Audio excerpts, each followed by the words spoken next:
नमस्कार दोस्तों, क्या हाल चाल हैं। हम उम्मीद करते हैं आप बहुत बेहतर होंगे। दोस्तों, आज का हमारा जो लाइफ मैनेजमेंट है और आज के जो हमारे दार्शनिक हैं, है ना, जो फिलोसोफर हैं, वो हैं बैरन डी मॉन्टेस्क्यू। ठीक है, हम जानेंगे कि इनकी बातें किस तरीके से आज के समाज में, आज के परिवेश में या हमारे जीवन में कितना अहम रोल लगती हैं, क्या रिलेवेंस है, कितनी इनकी प्रासंगिकता है, इनके बारे में जानेंगे। तो देखिए, इनका पहला स्टेटमेंट ही देखिए आप, शक्ति से ही शक्ति को आंका जाना चाहिए। इसका मतलब क्या है साहब? इसका मतलब ये है कि अगर कोई पावर है, कोई जिस तरह का व्यक्ति है, उसे उसी तरीके से ट्रीट किया जाए, उसी तरीके से उसको देखा जाए। ठीक है, उससे ना तो उसको ऊपर जाया जाए, ना उसके नीचे जाया जाना चाहिए, ना उस तरीके का उसका व्यवहार किया जाना चाहिए। ठीक है, अगर आप किसी शक्तिशाली व्यक्ति से लड़ते हैं तो आप उसे शक्ति से ही हरा सकते हैं। ऐसा नहीं है कि केवल आप मनोबल या बेवजह की मोटिवेशन से उस चीज़ को तोड़ पाएँ। ठीक है, उतनी पावर आप में होनी चाहिए। अब फिर जैसे अगला है, महान बनने के लिए लोगों के साथ खड़े रहें, उनके सिर पर नहीं खड़े रहें। मतलब ये है कि अगर आप किसी की मदद करना चाहते हैं तो ये है कि आप उनके साथ खड़े होइए। ये नहीं कि उन्हें बेवजह का दिलासा दे रहे हैं, ज़बरदस्ती का मोटिवेशन दे रहे हैं, इससे कुछ होने वाला है नहीं। ठीक है, तो उनके साथ खड़े रहें। भले ही आप, ज़रूरी नहीं कि आप आर्थिक मदद करें, ठीक है, लेकिन तन और मन से आप साथ रहें। अगर धन नहीं है तो कोई बात नहीं है, ठीक है, लेकिन बेवजह का उन्हें परामर्श या उलझाने वाली सलाहें ना दें। इसके बाद अगला, बेकार के कानून जरूरी कानून को कमज़ोर कर देते हैं।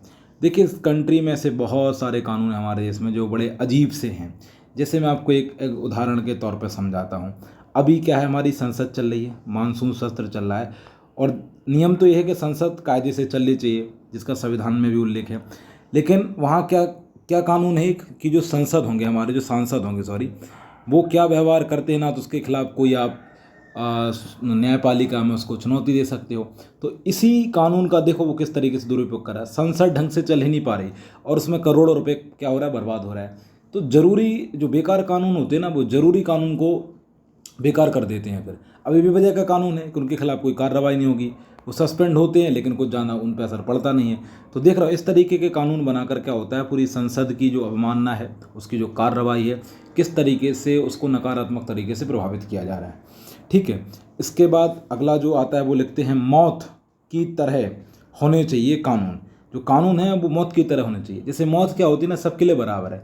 इसमें कोई फ़र्क नहीं है कि आप किस जात से आते हैं या किस स्थान से आते हैं, या आप कितने पढ़े लिखे हैं, आप गरीब हैं, कितना पैसा है। मौत आनी है तो वो आएगी, चाहे आप गरीब हों, अमीर हों, ठीक है, किसी भी जाति से हों, किसी भी धर्म संप्रदाय से हों, कोई भेदभाव नहीं। कानून भी ऐसे ही होना चाहिए, बना है तो सबके लिए। फिर ये नहीं कि इसके साथ पक्षपात किया जा रहा है, उसके साथ नहीं किया जा रहा है। और जबकि हमारे देश में हो रहा है। ठीक है, किस तरीके से हम देख रहे हैं कि जो रसूखदार लोग होते हैं उनके लिए कानून उतनी कठोरता से लागू नहीं होता जितना साधारण व्यक्ति पे लागू कर दिया जाता है, उस पर और तुरंत कार्रवाई की जाती है।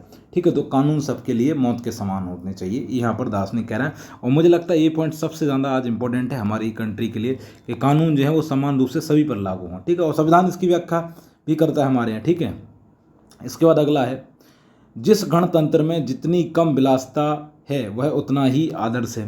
देखिए, इसका मतलब है कि वहाँ की जो जनता है, जो कोई कंट्री है, वो किस तरीके का जीवन जीती है, उनका लाइफ स्टाइल क्या है।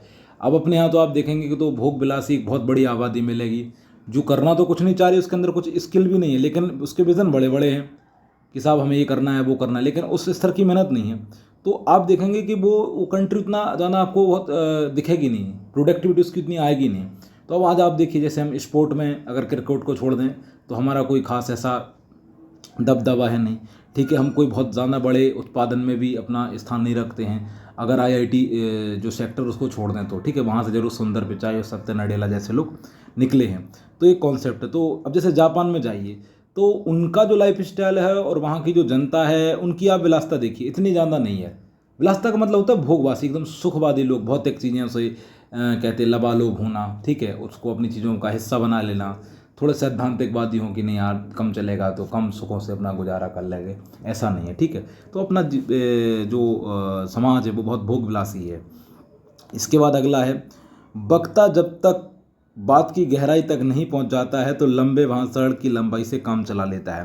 देखिए, यहाँ का इसका मतलब ये है कि ऐसे बहुत से लोग हैं जिन्हें ये पता नहीं है कि किस कॉन्सेप्ट में बात की जानी है, किस मुद्दे पर बात की जानी है। तो बेवजह वो बतौलेबाजी करते रहते हैं, बेतुकी बातें बोलते रहते हैं और भाषण को लंबा बनाते रहते हैं।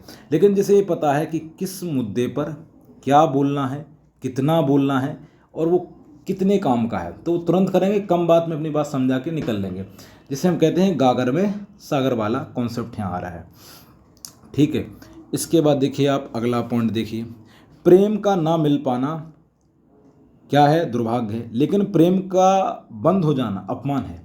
अगर आपको प्रेम नहीं मिला, ठीक है, नहीं मिल पा रहा है अलग आपको उतना, प्रेम का मतलब यहाँ वो नहीं है कि जो आप समझ रहे हैं, ठीक है, कि प्रेमी और प्रेमिका वाला नहीं है। प्रेम के संदर्भ अलग अलग अपने अपने मायने हैं। यहाँ मान सम्मान से भी हो सकता है ना, जो आपका गरिमामय पूर्ण जीवन हो उससे भी संबंध हो सकता है।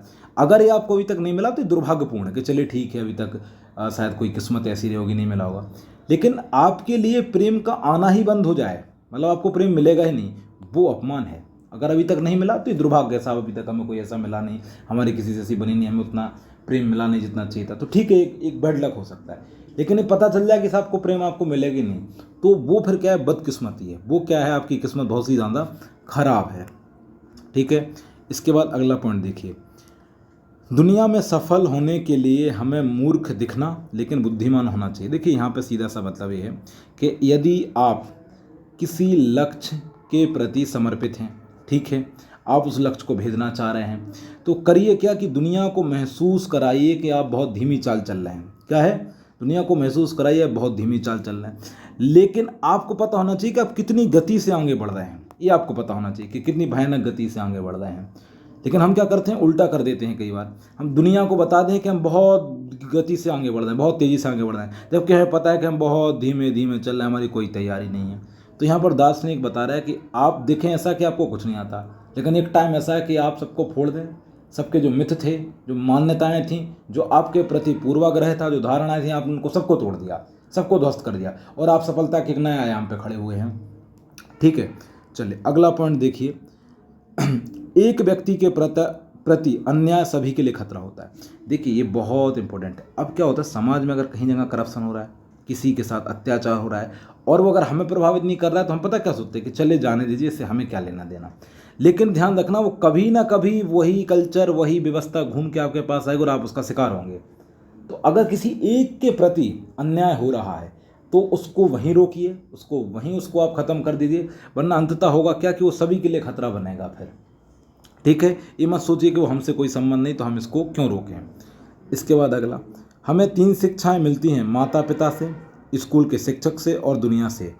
पहली 2 में जो सिखाया जाता है, तीसरा उसका खंडन करती है। इसकी बात सीधी सी बात है, आपको जो घर में बताया गया है कि ऐसा करो वैसा करो, दुनिया ऐसी है, ठीक है, फिर आपको स्कूल में बोला ये पढ़ लो, ठीक है, ज्योग्राफी पढ़ लो, पॉलिटी पढ़ लो, हिस्ट्री पढ़ लो, साइंस पढ़ लो, आपने सब पढ़ा, टॉप किया। लेकिन जब आप दुनिया में आप काम मांगने गए, जब दुनिया को आपने फेस किया, दुनिया को जाना, दुनिया के आपने धोखे खाए, ठीक है, दुनिया से आपके सिक्के गिले हुए, तब आपको पता चला कि यार एक्चुअल में दुनिया ऐसी है। तो आपकी जो ऊपर 2 शिक्षाएं दी गई, दुनिया ने उस शिक्षा का खंडन कर दिया, आपका जो भ्रम था वो तोड़ दिया। आपको लग रहा था हमने टॉप कर लिया है तो अपन ही सब कुछ है, लेकिन जब दुनिया पहुंचे तो पता चला दुनिया की अलग अपनी डिमांड है, दुनिया अलग तरीके से आपको ट्रीट कर रही है, तो फिर वो आपको भ्रम टूटता है। तो दुनिया जो आपको सिखाती है वो बेस्ट होता है, वो एक अनुभव होता है, जो ठोकर आपको सिखाती है ना, वो सबसे तगड़ा होता है। इसके बाद अगला देखें, हमें क्या लिखा है, प्रकृति ने हर इंसान को एक सा बनाया है, लेकिन वो इस समानता को कायम नहीं रख पा रहे हैं। अब इसको आप बहुत अच्छे से देखिए, मणिपुर में जो बदकिस्मती से हुआ, दुर्भाग्य से हुआ, देख रहे हैं किस तरीके से जातिवाद के चलते क्या हुआ, 2 समुदाय बढ़ गए और उस क्षेत्र में, इतना खूबसूरत क्षेत्र, वहाँ पे अशांति फैला दी पूरे उस जगह पे, उस परिवेश, उस परिक्षेत्र में क्या है, अराजकता का माहौल पैदा कर दिया गया। किस कारण? केवल जाति कारण। जबकि यहाँ दार्शनिक क्या बोला, प्रकृति ने हर इंसान को एक सा बनाया। भाई साहब आप देखिए, जो जिसको मार रहा है 206 हड्डियाँ उसके अंदर हैं, वही फेफड़े उसके हैं, ऑक्सीजन वो ले रहा है, पानी वही मिल रहा है, वही सूरज की सब ले रहे हैं। तो प्रकृति ने कोई भेदभाव नहीं किया, केवल हमने कुछ खंबे गाड़ दिए हैं भेदभाव के, और बस हम उन्हीं को एक दूसरे पे क्या लगे, लादने में लगे, उस व्यवस्था को ढो रहे हैं, और ऐसे इससे देश हमारा मिटा जा रहा है। इससे हमें पता नहीं, ना जाने कितने नुकसान हो रहे हैं, और अभी पता नहीं कितने दान हम झेलेंगे। तो दार्शनिक यहाँ बहुत रेलेवेंस बात बता रहे हैं। अब मैं क्या बेवजह का कहें कि फर्जी मोटिवेशन में कोई लॉजिक नहीं है, कोई तुक नहीं है। हम किसी एक दार्शनिक को उठाते हैं जिसने कोई बात कही है, जिसका अपना कोई अर्थ है, जिसका कोई सेंस है।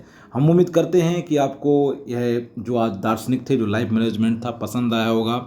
ठीक है, अपना ख्याल रखिए, और महिलाओं का सम्मान करिए। जय हिंद, जय भारत।